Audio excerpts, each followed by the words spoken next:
নিয়মটি শিখে নিই।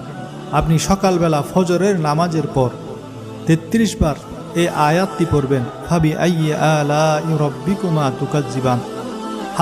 হাতের আঙ্গুলের কড়াই গুনে গুনে পড়বেন। আর এই আয়াত পড়ার সময় মন দিল দিয়ে এটা বলতে থাকবেন, হে আল্লাহ, আমি তোমার কোনো নিয়ামতের অস্বীকারী নই। আমি তোমার প্রতিটি নিয়ামতকে স্বীকার করি। আমি তোমার প্রতিটি নিয়ামতের শুকর আদায় করি।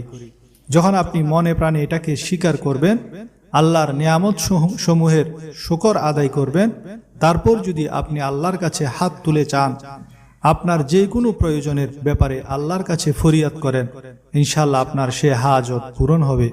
প্রিয় ভাই ও বোনেরা, আমি যে শর্তের সাথে এই ওজিফার কথা বলেছি, সেই শর্ত পূরণ করে যদি আপনি এই ওজিফা করেন, তাহলে আপনার প্রতিটি দোয়া কবুল হবে, প্রতিটি হাজত পূরণ হবে, প্রতিটি প্রয়োজন পূরণ হবে।